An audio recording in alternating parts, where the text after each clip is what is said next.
Hello दोस्तों, YouTube channel को subscribe करने के लिए बेल आइकन को प्रेस कर दे ताकि नोटिफिकेशन आपको मिलते रहे बैंक प्रमोशन के संदर्भ से। हम लोग बात करें SBI State Bank of India promotion exam clerks officer का टी और जेम जसवन का प्रीवियस क्वेश्चन से क्वेश्चन पर स्टार्ट करने से पहले छोटा सा अनाउंसमेंट है। यहाँ हमारे पास SBI promotion exam clerks officer के लिए टी और जेम जसवन के लिए कोर्स कंटेंट होता है जो कि प्योरली फॉर आपका एसबीआई प्रमोशन एग्जाम के लिए बनाया जाता है। जहाँ वीडियो नीचे कोर्स हो जाएगा, सर्कुलर्स के वीडियोज हो जाएंगे, लेटेस्ट अपडेट किया 11 दिसंबर 2025 का। R1 का वीडियो हो जाएगा, वेट्री का वीडियो हो जाएगा, नोट्स हो जाएगा पीडीएफ में, डिस्क्रिप्टिव पेपर का वीडियो हो जाएगा, 3000 से क्वेश्चन बैंक हो जाएगा पीडीएफ में, 20 मॉक टेस्ट हो जाएगा। प्राइस हो जाएगा 2000 रुपये 6 महीने की वैलिडिटी के लिए, 3000 रुपये जाएगा लाइफ लॉन्ग वैलिडिटी के लिए। मर्जी आपकी जो चाहे वो कोर्स कर सकते हैं, चॉइस आपकी है। पहला सवाल, due diligence is a process of dash into the details of a potential investment such as examination of operations and management and verification of material facts. बोलते हैं ड्यू डिलिजेंस एक प्रोसेस होता है जहाँ पे क्या करते हैं, वो सवाल है। जहाँ पर डिटेल हम करते हैं पोटेंशियल इन्वेस्टिगेशन का, जहाँ पे एग्जामिन करते हैं ऑपरेशंस, मैनेजमेंट और वेरीफाई करते हैं मटेरियल फैक्ट्स को। ए ऑप्शन है audit performed by internal auditor. B option हो जाएगा इन ऑडिट परफॉर्म करता है internal auditor. B option investigation performed necessarily by statutory auditor. Statutory auditor investigation को परफॉर्म करता है जो जरूरी होता है। C option audit perform by statutory auditor, audit perform किया जाता है स्टैट्यूटरी ऑडिटर के द्वारा। डी ऑप्शन हो जाएगा investigation perform by investors, investors के द्वारा इन्वेस्टिगेशन परफॉर्म किया जाता है। तो ड्यू डिलिजेंस है क्या? ड्यू डिलिजेंस हो जाएगा डी ऑप्शन, इन्वेस्टिगेशन इन्वेस्टर्स के द्वारा परफॉर्म किया जाता है, जहाँ पर डिटेल लिया जाता है कि क्या क्या इन्वेस्टमेंट कर रहे हैं, ताकि एग्जामिन कर सके क्या ऑपरेशन है, क्या मैनेजमेंट है, वेरीफाई कर सके मेटल फैक्ट्स को। डी ऑप्शन, क्योंकि यहाँ बात क्या है, इन्वेस्टमेंट के ऊपर बात है, ठीक है, तो इसलिए इन्वेस्टिगेशन इन्वेस्टर्स के द्वारा होगा। D option.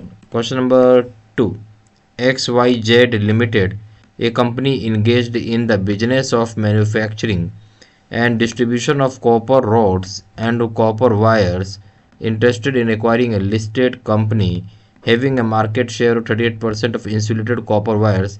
You were appointed to conduct a due diligence of the target company with the objective whether the proposed acquisition would create operational synergies. For this purpose, primary area in which due diligence is exercised is, बोलते XYZ limited company है जो कि इनके से business करती है, manufacturing करती है, डिस्ट्रीब्यूशन करती है कॉपर रोड्स का, कॉपर वायर्स का, जहाँ पे इंटरेस्टेड लोग जो होंगे एक्वायर करेंगे लिस्टेड कंपनी को, जहाँ उनका मार्केट शेयर 38% का है इंस्टेड कॉपर वायर्स का। आपको यहाँ अपॉइंट किया गया ताकि कंडक्ट कर सके ड्यू डिलिजेंस टारगेट कंपनी का, जहाँ ऑब्जेक्टिव है कि आपको देखना है कि वेदर जो प्रपोज्ड एक्विजिशन है उसकी वजह से आपका पोटेंशियल ऑपरेशनल सिनर्जीज क्या क्रिएट होता है प्राइमरी, और इस पर्पज से प्राइमरी एरिया पे ड्यू डिलिजेंस कहाँ एक्सरसाइज करेंगे।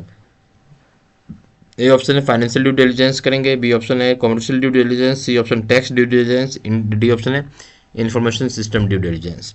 तो सही ऑप्शन हो जाएगा बी, कमर्शियल ड्यू डिलिजेंस किया जाएगा, B option. Question number 3, what is the effect of admitting certified copies under bankers book of evidence act.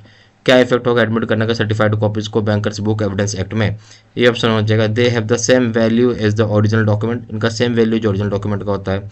B option they are treated only a secondary evidence, केवल इसको secondary evidence के रूप में treat किया जाता है। सी ऑप्शन हो जाएगा they can be used only for internal bank investigation, इसको केवल यूज किया जाएगा इंटरनल बैंक इन्वेस्टिगेशन में। डी ऑप्शन है they are valid only if notarized, valid तभी जब नोटराइज्ड होता है। सही ऑप्शन क्या है, क्या इफेक्ट होगा एडमिट करने का certified copies under bankers book of evidence act में। ए ऑप्शन हो जाएगा, इसका बिल्कुल सेम वैल्यू होता है जो ओरिजिनल डॉक्यूमेंट्स का होता है, A option. Question number 4, what which of the following activity is not a part of due diligence process and negotiation phase. बोलते समय से कौन सी एक्टिविटी ड्यू डिलिजेंस प्रोसेस और नेगोशिएशन फेज का पार्ट नहीं है। ए ऑप्शन है flexible approach even after project kick off, flexible approach होना चाहिए जब प्रोजेक्ट किक ऑफ हो जाए तो यानी स्टार्ट हो जाए तो। बी ऑप्शन है question answer process with management, question answer process करना मैनेजमेंट के साथ।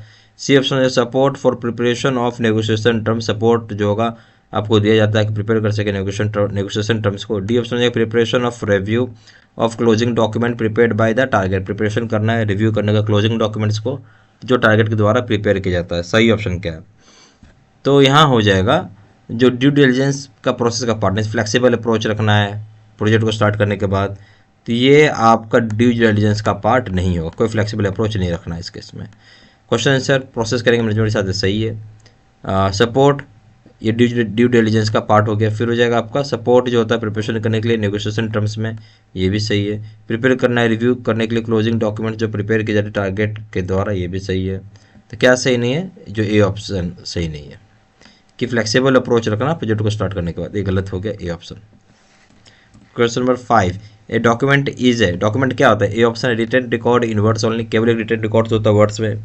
बी ऑप्शन है record written record created for the purpose of evidence, एक रिटन रिकॉर्ड है जो एविडेंस के लिए क्रिएट किया जाता है। सी ऑप्शन हो जाएगा नेसेसरली भी स्टैम्प करना जरूरी है। B option D option necessarily भी रजिस्टर्ड होना जरूरी है। जो डॉक्यूमेंट होता है वो क्या हो जाएगा, एक तरह का रिटन डॉक्यूमेंट है जो क्रिएट किया जाता है, जहाँ पर्पस होता है एविडेंस का, ठीक है, बी ऑप्शन।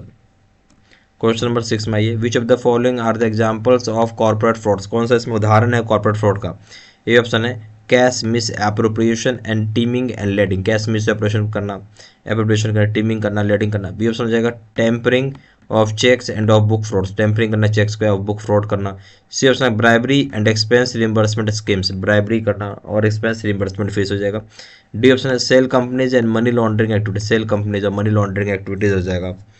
तो इसमें से कौन सा उदाहरण है कॉर्पोरेट फ्रॉड का, सवाल यह था। तो कॉर्पोरेट फ्रॉड का उदाहरण हो जाएगा डी, शेल कंपनीज और money laundering activities corporate fraud है, D option. Question number 7, an activity that uses accounting auditing investigate skills to assist legal matters known as, बोलते जो एक्टिविटी होता है जहाँ यूज़ करते हैं अकाउंटिंग को, ऑडिटिंग को, इन्वेस्टिगेट करते हैं स्किल्स को, ताकि असिस्ट कर सके लीगल मैटर में, इस तरह की चीज़ को क्या बोलेंगे। ए ऑप्शन है फ्रॉड ऑडिट, बी ऑप्शन है सिस्टम ऑडिट, सी ऑप्शन है फॉरेंसिक ऑडिट, डी ऑप्शन है ड्यू डिलिजेंस। तो सही ऑप्शन हो जाएगा आपका इसमें सी, फॉरेंसिक ऑडिट बोलेंगे, C option. Question number 8, what is the first step in due diligence, due diligence पहला स्टेप क्या होता है। Option risk management, B option है कस्टमर आइडेंटिफिकेशन, सी ऑप्शन है डॉक्यूमेंट वेरिफिकेशन, डी ऑप्शन है ट्रांजेक्शन मॉनिटरिंग, सही option है B customer identification. Question number 9, what kind of relationship exist between banker and customer, किस तरह रिलेशनशिप एग्जिस्ट करता है bank और कस्टमर के बीच में।